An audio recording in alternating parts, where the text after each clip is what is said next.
Ooh, we went spooky. I just want to give a shout out to childhood me. Yes, I am dressed up as Thomas the Tank Engine. Hello everyone in this YouTube world. It is Halloween season. I'm so excited for the movie we are going to be talking about today, and that is probably the most divisive but also a masterpiece, and that is Halloweentown. This movie screams Halloween, and they delivered. They really didn't have to go as hard as they did. I don't know any other franchise that has a quadrilogy of films besides maybe the High School Musical franchise. I'm gonna address it. The fourth movie sucks. I don't think it does anything to the lore. I have no idea. Who was the Disney Channel exec that thought it would be a good idea to replace Kimberly J. Brown as the original Marnie Piper? I've seen Kimberly J. Brown actually address this online, and it seemed like she was open to be doing the movie. It's just weird that the fourth installment had Sarah Paxton replace Kimberly J. Brown. Don't get me wrong, Sarah Paxton strutted in Aquamarine. I really do see the Halloweentown series as more of a trilogy, just because the first three movies just scream Halloween, and I think they each individually stand out on their own. And I know a lot of people have gripes about certain elements of the sequels, but I think it just delivers on the charm that is this franchise. There's kind of like an underlying lore that goes within the series, and it's just so much fun to dive into. I will say the movie starts off really creepy because whenever we open up on that jack-o'-lantern, you just hear the like, there's something so eerie whenever we pan into that pumpkin whenever it opens up, and then we have the title reveal. It kind of gives me like John Carpenter Halloween sort of vibe. I really feel like they were trying to hone in on that. And then you hear the main theme. I think the theme of this movie is so cute. It gives like a cute little beat, but it also stays within the Halloween vibe. The thing that drives this movie is not only the grandmother, she is amazing. Debbie Reynolds, oh my goodness, she reminds me a lot of my own grandmother. And also the kid actors in this movie, they drive this movie to the fullest. The majority of the movie surrounds their arcs in this town, and I really think that's a very strong narrative, and the kid actors are making it so believable that these characters, they are an actual family. Like, I really believe these dynamics that these kids showcase on this film. Okay, this is a big thought, but Halloweentown is for those Disney kids that weren't allowed to watch wizards or magic or anything like that growing up. This movie is made for us because Marnie was that kind of, she likes spooky things. And I love how one of the film's main themes is embracing being different. I really love the color palette of this film. You can really see all the orange tones, and it really brings you into that Halloween, autumn, October sort of feeling. And I don't think I saw a singular shot in the film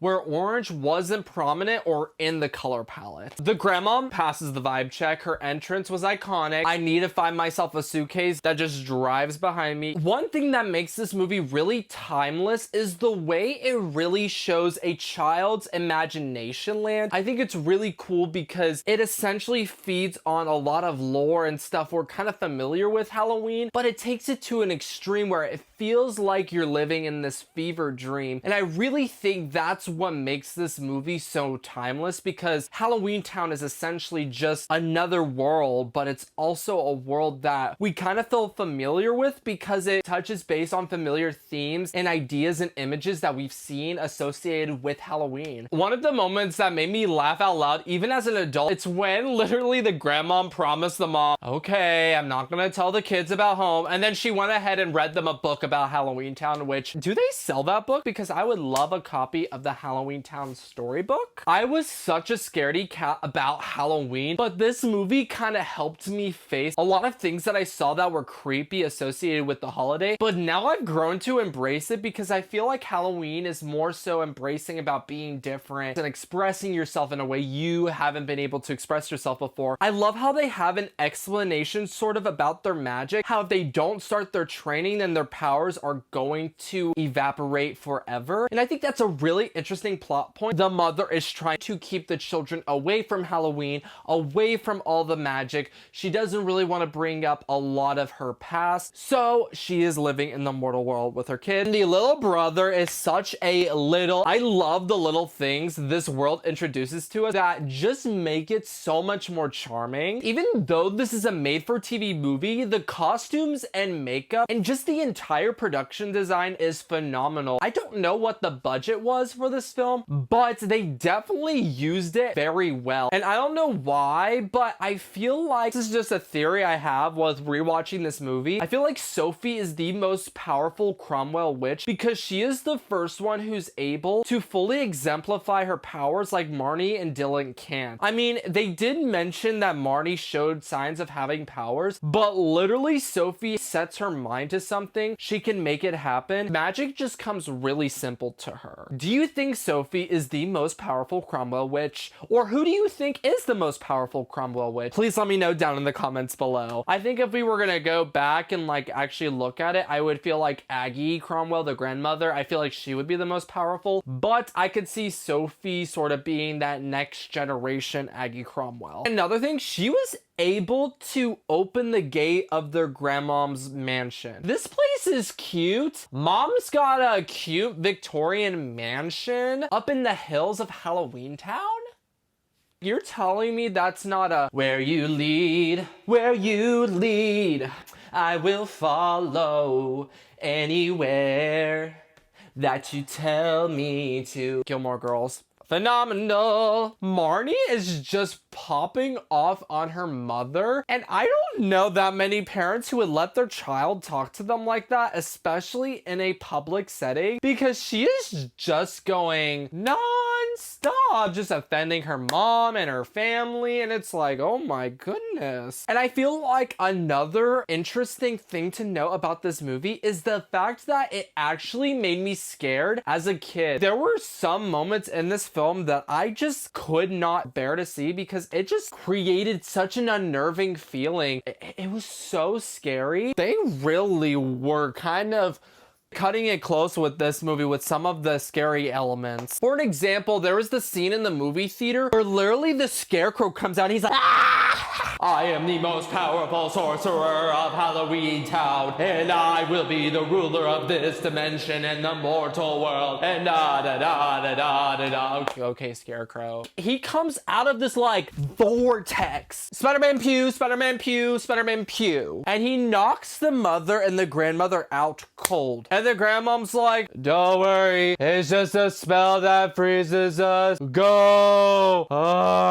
That is dark. Nightmare fuel. I love how the more we go into the film, the more we explore this town of Halloweentown. And this is prevalent even whenever they're trying to get those ingredients for the talisman to work. I think that's a really great way of exemplifying the artistic design of this film. The reveal of Calabar being the villain wasn't that shocking, but it's also kind of interesting because we kind of expected Calabar to be this grander, more leader-like person, but then he turns and he flips. Then he low-key tries to kill a child. I think Calabar is probably one of the best villains in Disney Channel history, period. I really wish that Calabar returned for one of the Halloweentown sequels because I know the second movie, it's his son, and then the actor who plays the son is now engaged to Kimberly J. Brown, and it's really cute. But I really would love to see a Calabar Returns Halloweentown revival of sorts. I love the whole lore and the concept of the Cromwell line of witches. I really think that's a really great plot to carry this movie, and I really think that each actor really hones in on each character, and each character is so different, but yet they all come together in such a unique way. It goes on to say like dysfunctional family, but also powerful women. Like, oh my gosh, can we talk about women power in this movie? And this movie is just such a great movie from start to finish. So many iconic moments, so many iconic details. It makes sense why this movie spawned several sequels sequels,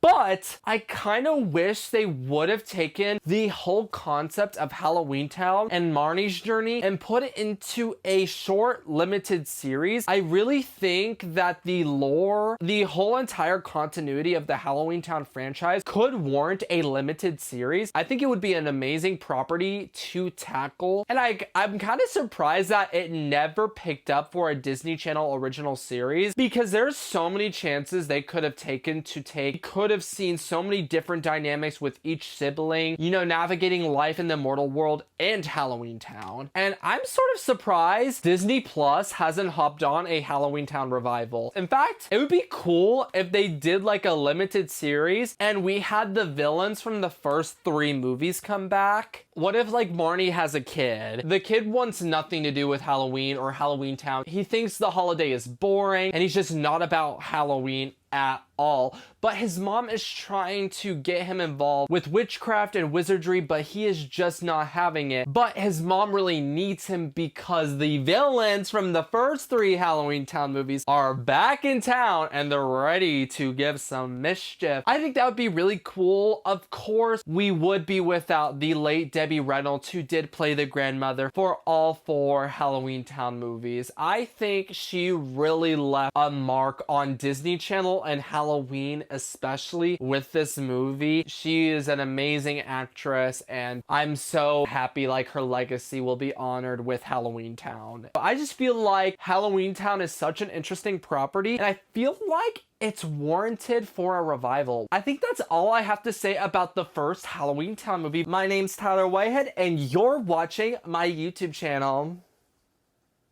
There's like chocolate milk flying out of that. Thank you guys so much for watching my YouTube channel. Make sure you like this video and subscribe to my channel so you don't miss out on any of my videos. And make sure you give me a follow on TikTok, Twitter, and Instagram at TyTyWhitehead. And I will see you guys in another video. Happy Halloween, happy October, happy fall, whatever you celebrate in the month of October.